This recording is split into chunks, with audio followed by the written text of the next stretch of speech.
Hello there and welcome back to another video.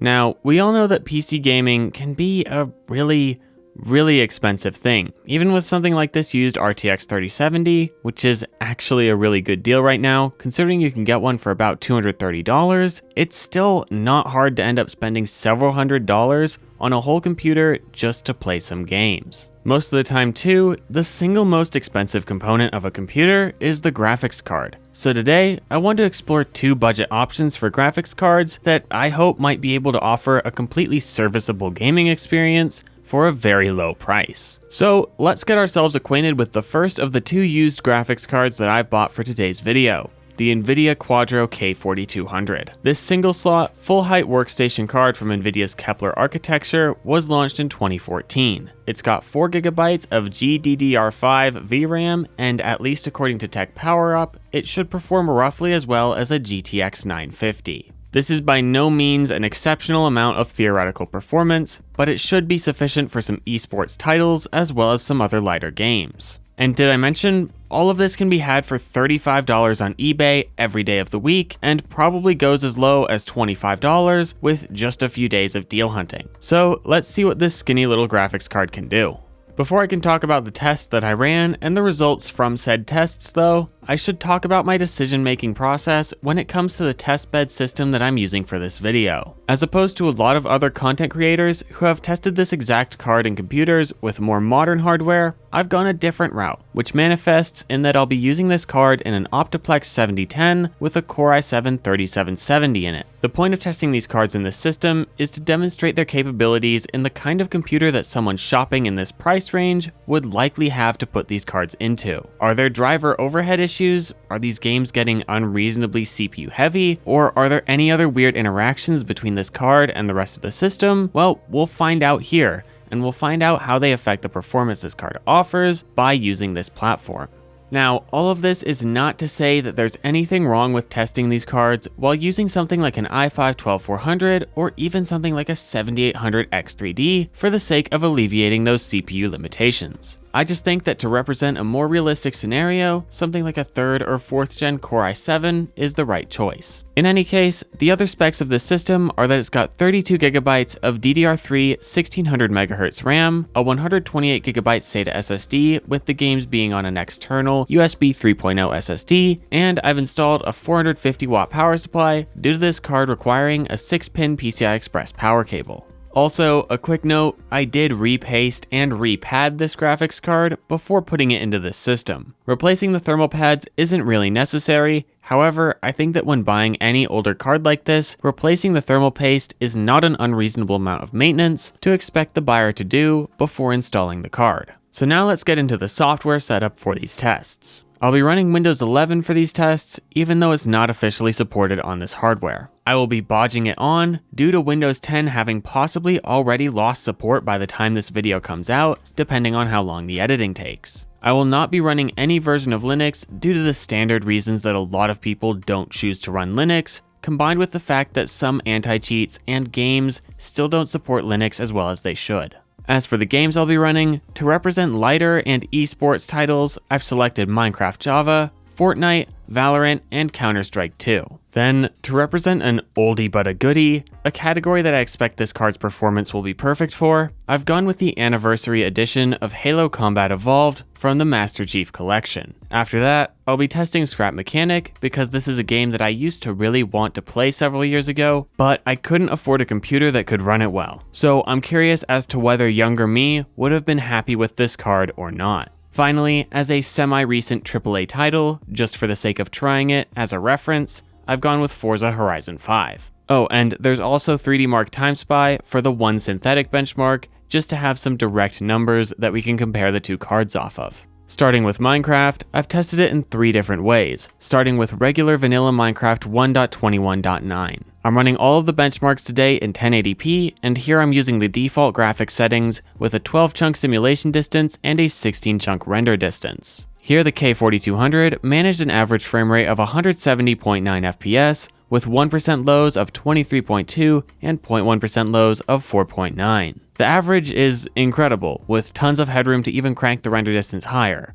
and the lows are indicative of the CPU struggling a bit with terrain generation, as the game was only stuttery like the lows would imply when I was generating new chunks, and when I remained in the same area for a while, the game ran really smoothly. The second Minecraft test was done on version 1.21.4 with Optifine installed and complementary reimagined shaders on the low preset, with a 12 chunk render distance and a 12 chunk simulation distance. Here, the average frame rate dropped to 29.4 FPS with a 1% low of 16.3 FPS and a 0.1% low of 5 FPS. So the average tanked, but that's to be expected with shaders, and the percentile lows were relatively unchanged. Still, even though nearly 30 FPS isn't ideal to play with, it's absolutely usable. And especially if you just want to turn shaders on to get some screenshots of some builds, this is perfect. Finally, the last test that I ran was the same graphical settings in Minecraft as before. However, this time, I maxed out the fan and power limit settings on the K4200 and MSI Afterburner. I had noticed during some experimentation that this card seems to gain a lot of performance from having its power limit increased, though the cooler isn't always sufficient. So I tested it with increased power limits in all of the games to see if there were any meaningful differences. In this case, the average increased from 29.4 FPS to 32.3 FPS, with the percentile lows now becoming 15.9 and 7.5 FPS for the 1% and 0.1% respectively. Moving on to Fortnite, a game that I don't personally play, but that I know a lot of people looking at this card might want to run, this system ended up being a bit of a letdown. However, I don't think that this was any fault of the graphics card whatsoever due to the CPU utilization that I saw. With the DirectX 11 preset and 80% render resolution, this system with the K4200 put out 85 FPS on average with abysmal 1% and 0.1% lows of 3.8 and 2.2 FPS. The card did not struggle to run this game at all. However, looking at the performance metering, the CPU was basically pinned out the whole time, and loading anything new caused the system to start stuttering terribly. So I was able to play this game, but not very well, and I think that retesting this card in a future video with a more powerful CPU just to see what it can do might be in order. Moving on and increasing the power limits helped a lot with the average frame rate in this game, going from 85 FPS to 95.3, which is a pretty major increase. The percentile lows were 13.5 and 2.9 FPS, but even though the 1% low got a lot better, the game still ran pretty poorly. Now for Valorant, which is going to be one of the biggest letdowns of all, because it wouldn't let me play. Riot's annoying kernel-level anti-cheat will not get along with a system that has Windows 11 bodged onto it due to the lack of TPM 2.0. So on an older rig like this, running Windows 11 because Windows 10 is getting killed, Valorant isn't going to be playable, but that's not the fault of this card. I did manage to get into a firing range session for a very short while before Vanguard axed it, and the game ran well for what I was able to see, but I don't have any performance metrics to provide. I will be revisiting this in a future video to get us good Valorant numbers with a CPU that actually supports TPM 2.0 and Windows 11 fully. So that leaves us with just one more esports title, CS2. I ran CS2 in 1080p with the medium preset, but notably, this does set Fidelity FX upscaling to quality. So these tests are run with upscaling only because that's part of the preset, and I think it makes sense for this game. On average, the frame rate was 72.5 FPS with a 1% low of 34.4 and a 0.1% low of 28. This wasn't the world's most perfect experience, but it was pretty darn solid and certainly usable enough as long as you're not planning to be an incredibly competitive player. With the power limits on the card increased, CS2 didn't exhibit much of a performance improvement, unlike Fortnite. The average frame rate budged within margin of error from 72.5 FPS to 75.9, and the percentile lows were also within margin of error, being 35.7 FPS and 29.3. And now we're on to the next category of games, which I only have one member representing, but nevertheless, here's Halo Combat Evolved Anniversary Edition, to represent an older game that's still an absolute banger. I ran this game at 1080p with all of the settings set to normal, which got me an average frame rate of 111.4 FPS. With a 1% low of 69.8 and a 0.1% low of 10.1, there were some stutters when loading new parts of the level, but I've noticed these stutters on all other kinds of systems running this game, so let's practically ignore that as a representation of the card. An average of over 100 FPS in this game is amazing to use, and I think that this card will annihilate basically any older game you could throw at it, whether that's GTA 5, the other Halos, or something else. With the power limits on the card increased, Halo also exhibited one of the biggest performance increases out of all of the tested games, as it jumped from an average of 111.4 FPS to 126.1, with percentile lows of 74.8 and 24.4 FPS also being major improvements. On to Scrap Mechanic, the smaller indie game that I wanted to play several years ago before I had a good enough computer to do so. Let's see if this card could satisfy me back then. With a mix of high and medium settings, the average frame rate in this game was 65.3 FPS, and the 1% low was 39.3 with a 0.1% low of 23.1. So a very solid 60 plus FPS experience with percentile lows that accurately portray how the experience wasn't terribly stuttery even when driving around pretty quickly. After increasing the power limits to see if I could squeeze anything else out of this card, the average jumped up to 71 FPS, indicating a noteworthy improvement. And the percentile lows got a lot better, with the 1% low jumping up to 44.3 FPS and the 0.1% low becoming 42.5. And with that, we're on to the final game of the day,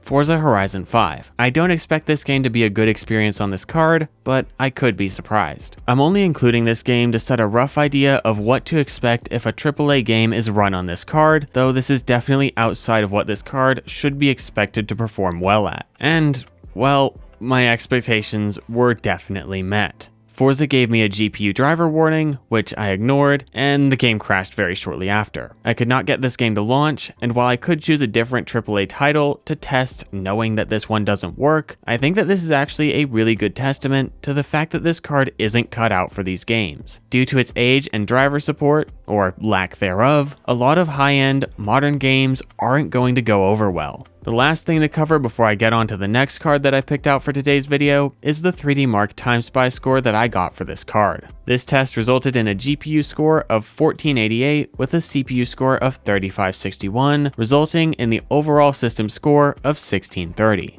We made it through the monotonous numbers. Now we get a quick break before we go right back into them, just on a different card. But what card is it going to be? I've been quite secretive about this card, and that's because I think I'm one of very few content creators to actually cover this card, as it seems to go mostly unnoticed. This is the Quadro K5200. And being the larger 2-slot card that it is, I expect it to perform a lot better than the K4200 that we just got through. This card can be found on eBay for between $50 and $60 any day, and I don't think it would be too hard to snag one below $50 with a little deal hunting and offer sending. Now, you might be thinking that for $50, $60, you can pretty easily find something like a 1050 Ti. So why would this be worth it at all? Well, here's the thing.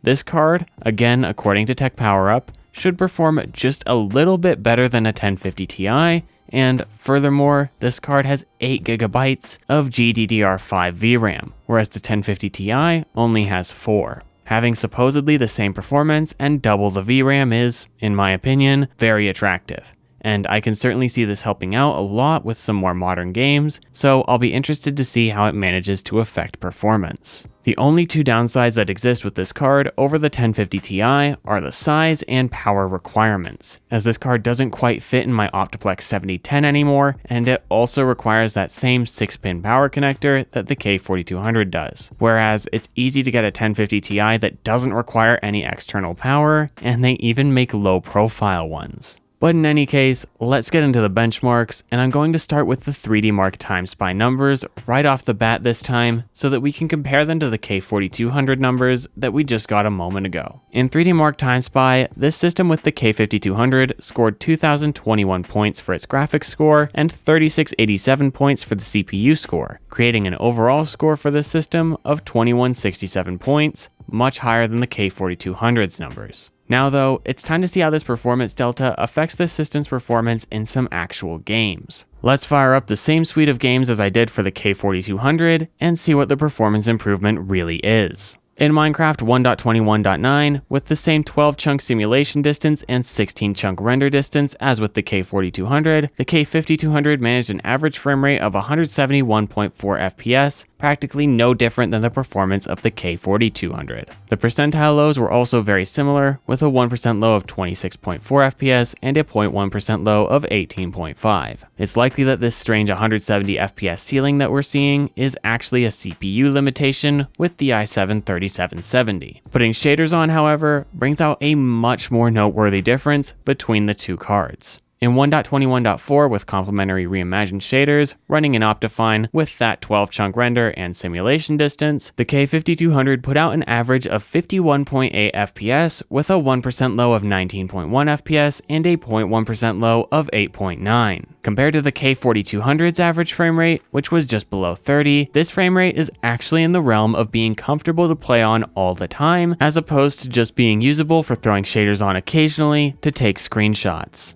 I did choose to do the same thing that I did with the K4200 after running my regular benchmarks on this card, which was to rerun the benchmarks with the power limits on the card increased. In Minecraft with shaders though, the average only moved a few frames per second as it increased to 54.1 FPS. The 1% and 0.1% lows were 28.4 and 17.7 FPS respectively. On into Fortnite, the performance difference between the K5200 and K4200 is definitely noticeable. However, the K5200 did not fare any better in regard to the awful stuttering that was present on the K4200. For these tests, I ran the exact same settings, except for the fact that on these tests I actually increased the render resolution from 80% to 100% for this card because I had a strong inkling that this one would be capable of running this. In Fortnite, the K5200 saw an average frame rate about identical to the K4200's frame rate, though it's important to remember that this was at a higher render resolution. The average was 86.3 FPS with a 1% low of 10.3 and a 0.1% low of 4.8. Increasing the power limit saw a very noteworthy uptick in average frame rates, while of course not meaningfully touching the percentile lows due to them being CPU related. The average increased to 98 FPS with 26.5 and 5.8 FPS as the 1% and 0.1% lows. Attempting to test Valorant now, just as with the K4200, it refused to launch due to Windows 11 and TPM 2.0 issues with Riot's Vanguard anti-cheat. So, once more, I will have to be skipping this test. With CS2 being the last test in this section of esports games, let's check out how that ran on this card. Interestingly enough, the K5200 actually exhibited a noticeable drop in performance in this game as compared to the K4200. The average frame rate, being 61.2 FPS, was about 10 FPS lower than on the K4200. The percentile lows were similar though, at 32.7 FPS and 23.4 FPS. Even when the power limits on the card were increased, the K5200 not only underperformed the K4200, but it also barely improved over itself without the increased power limits. Though this is the same behavior in this regard as on the 4200.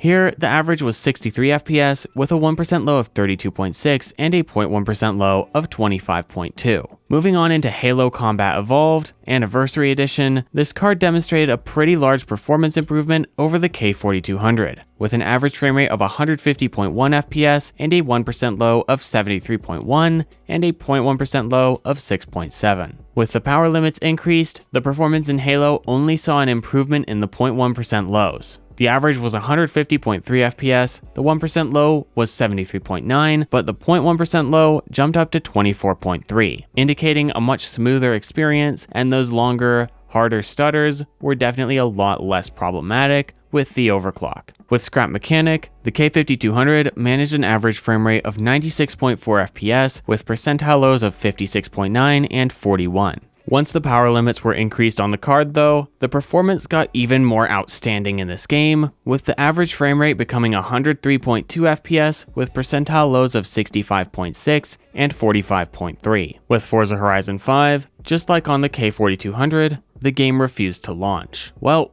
that was a lot of numbers, but we made it. But what does all of this mean in terms of whether or not you should consider buying one of these cards? Well, on average, the K5200 performed 24% better than the K4200. Both of these cards offered playable experiences in all of the games that they were able to launch, with the exception of Fortnite, which was a CPU issue and was the same on both graphics cards. For usage in esports titles such as Fortnite and CS2, paired with a slightly better CPU, both of these GPUs are great for the price in these games. However, the K5200 will offer a significantly stronger performance in Fortnite, and with its 8GB of VRAM, will possibly be more versatile in some titles than the K4200 due to that card only having 4GB. Strangely enough, it does seem to perform poorer in CS2, but whether or not this is due to some other factor, I'm not entirely sure. In games such as Scrap Mechanic, Minecraft, and Halo Combat Evolved, it's a no-brainer that the K5200 is a much better card if these are the kinds of games that you're planning to play. If a $50 GPU fits into your budget, the K5200 is an incredibly strong option when compared to something such as the GTX 1050 Ti.